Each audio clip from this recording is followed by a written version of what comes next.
National aviation committee के राष्ट्रीय अध्यक्ष श्री अशोक राव जी द्वारा एक महत्वपूर्ण पत्र जो है सीबीटी मेंबर्स को लिखा गया है, जो कि मीटिंग चल रहा है 11 और 12 को गुवाहाटी असम में। यह पत्र काफ़ी महत्वपूर्ण है, मैं आपको दिखाने वाला हूं और इसकी पूरी डिटेल और इन्फॉर्मेशन आप सभी के साथ साझा करूंगा। 10/3/2022 को यह पत्र लिखा गया है। इसकी जो प्रति है माननीय अध्यक्ष सर्व सदस्यगण केंद्रीय न्यास बोर्ड EPF नई दिल्ली। विषय है आगामी सीबीटी मीटिंग में वृद्ध पेंशनर्स EPF 95 पेंशनर्स की मांग को मंजूर कराने पर न्याय प्रदान करते हेतु प्रार्थना पत्र। संदर्भ ये दिया गया है पत्र क्रमांक का। माननीय महोदया, सविनय सादर है कि EPF 95 पेंशनर्स अत्यंत कम पेंशन राशि मिलने के कारण मेडिकल सुविधा के अभाव में अत्यंत दयनीय एवं मरणासन्न अवस्था में जीवन जी रहे हैं एवं साथ ही मृत्युमुखी होते जा रहे हैं। वर्तमान में इस पेंशन योजना के अंतर्गत वृद्ध पेंशनर्स को औसत पेंशन दी जाती है वह मात्र 1170। यह राशि इतनी कम है कि इसमें पति पत्नी का जीवन यापन व वृद्धावस्था इस राशि के औषधि उपचार का खर्च भी पूरा नहीं होता है। इस योजना अंतर्गत जो अल्प पेंशन राशि की जाती है वही पेंशन राशि आजीवन रहती है। आप सभी हमारे प्रतिनिधि स्वरूप विश्वस्त हैं, इसी कारण हम आपको EPF 95 में किए गए अन्यायपूर्ण बदलाव की ओर अपना ध्यान आकर्षित करते हैं। जैसे कि नंबर 1, EPF 95 पेंशन योजना के सभी अच्छे प्रावधान निकाले जाते रहे हैं। कोश्यारी समिति ने 3000 DA की सिफारिश की थी, लेकिन विश्वस्तुक की पेंशन इम्प्लीमेंटेशन कमेटी ने 1000 रुपये सिफारिश की व सरकार को मिनिमम 1000 रुपये मंजूर करा दी।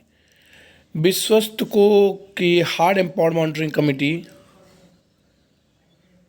मिनिमम पेंशन 2000 रुपये की सिफारिश की है। उच्च पेंशन के विकल्प पर कोई सिफारिश नहीं की। अब कुछ माननीय श्रम नेता इस समिति की सिफारिशों को लागू करने का आग्रह कर रहे हैं, जिससे स्वरूप फिर नया अन्याय हो सकता है।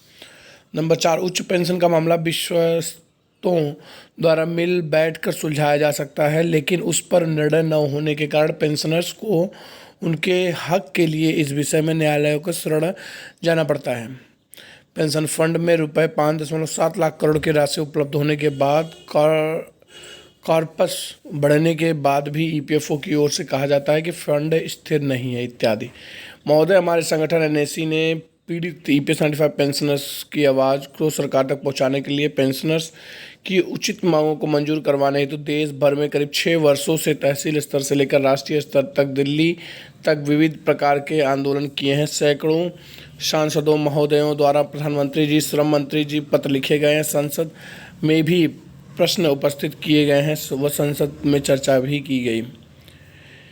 इस संदर्भ में कई बार भूतपूर्व श्रम मंत्री, श्रम सचिव, CPFC अतिरिक्त सचिव, श्रम मंत्री जी के निजी सचिव, वित्त मंत्री जी के अतिरिक्त सचिव के साथ ही हमारे संगठन के प्रतिनिधि मंडल के साथ बैठक हुई है।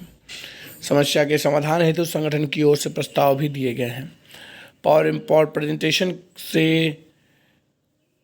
प्रेजेंटेशन भी श्रम मंत्रालय के संगठन द्वारा प्रस्तुत किए गए एवं श्रम मंत्रालय से वित्त मंत्रालय के प्रस्ताव भी भेजे गए हैं। अंत में सौभाग्य से दिनांक 4/3/2022 व 5/8/2021 को माननीय श्रम मंत्री माननीय श्रीमती हेमा मालिनी जी, सांसद मथुरा की अगुवाई में प्रधानमंत्री जी से महोदय NSC के प्रतिनिधिमंडल की बैठक संपन्न हुई है। माननीय प्रधानमंत्री जी ने स्वयं हमारे संगठन के प्रतिनिधियों की समस्याओं को बड़ी ध्यान से सुनने के बाद संबंधित मंत्री महोदय डॉक्टर जितेंद्र सिंह जी को दिशा निर्देश आदेश भी दिए। उसी के अनुसार माननीय श्रम मंत्री जी महोदय ने NSC के प्रतिनिधिमंडल की मीटिंग पर श्रीमती निर्मला सीतारमण जी के वित्त मंत्री से भी करवाई।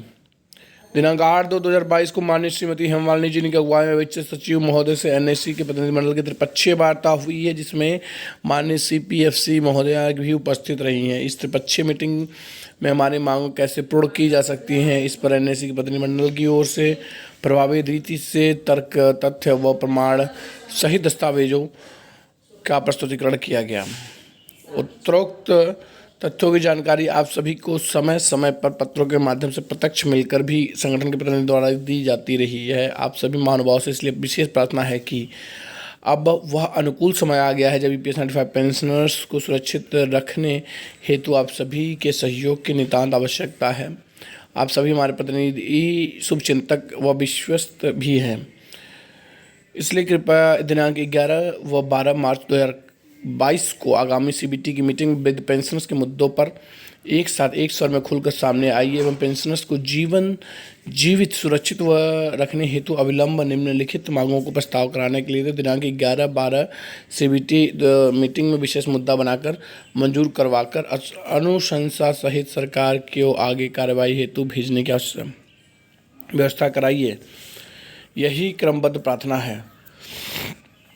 अब आप यहाँ पर देखें मुख्य मांगे क्या है। नंबर 1, पति पत्नी यानी 2 व्यक्तियों के जीवन जीने लायक 7,500 प्लस महंगाई भत्ता मंजूर किए जाए। यह उचित मांग को शहरी कमेटी की राज्यसभा पिटीशन 147 की सिफारिश के अनुसार 3,000 रुपये या अधिक या उस पर महंगाई भत्ता के 60-8 वर्षों में बढ़ी हुई महंगाई को देखते हुए की गई है। नंबर 2, EPFO द्वारा अंतरिम एडवाइजरी पत्र दिनांक 31/5/2017 और वह दिनांक 20/3/2021 को पत्र जारी कर लेकर EPFO के परिपत्र दिनांक 23/3/2017 के अनुसार उच्च पेंशन दी जाए। सविनय सादर है कि पेंशन 7,500 वास्तविक उच्च पेंशन विकल्प, यह दोनों मांग यदि एक साथ मंजूर की जाती है तो उच्च पेंशन का विकल्प चुनने वालों पेंशनर्स की संख्या, बढ़ी हुई उम्र, जमा की जाने वाली राशि, उपलब्धता आदि के कारण नगण्य हो ही रहेगी। तीसरा, सभी EPS 95 पेंशनर्स तथा उनके पति पत्नी को मुफ्त चिकित्सा सुविधा की भी उपलब्धता की जाए, यानी सुविधा जो मेडिकल सुविधा है वह भी मुफ्त दी जाए सभी EPS 95 पेंशनर्स के जो भी हैं 2 व्यक्तियों के लिए, यानी पति एवं पत्नी के लिए। जिन सेवानिवृत्त कर्मचारियों को EPS 95 योजना में शामिल नहीं किया गया है उन्हें उसका सदस्य बनाकर योजना में लाया जाए अथवा 5,000 रुपये की राशि पेंशन के तौर पर प्रदान की जाए। देश में ऐसे सेवानिवृत्त की संख्या बहुत ही कम है, इसलिए इसे लागू करने में कोई समस्या भी नहीं आनी चाहिए। सादर सहित आपका कमांडर अशोक राउत, राष्ट्रीय अध्यक्ष राष्ट्रीय संघर्ष समिति NIC। ये काफ़ी महत्वपूर्ण पत्र है जिसमें पेंशनर्स की हर एक व्यथा को विस्तृत रूप में जो है समझाया गया है और यह जो है सभी CBTs मेंबर्स को पत्र भेजा गया है। अब देखना यह है कि इस पत्र का कितना प्रभाव जो है CBT मेंबर्स के ऊपर पड़ता है और किस हिसाब से, किस प्रकार से उनके ज़रिए इस पर एक्शन लिया जाता है। जो भी अपडेट आएगा, जो भी नया इसमें घटनाक्रम होगा, वो आपको सबसे पहले सोशल बिकू के या फिर बिकू इन्फो चैनल के माध्यम से प्रोवाइड की जाएगी। इसीलिए आप सभी से रिक्वेस्ट रहेगा इसी तरह के महत्वपूर्ण अपडेट्स के लिए सब्सक्राइब कर लीजिएगा। फिर मुलाकात होगी। बहुत बहुत धन्यवाद आप सभी का।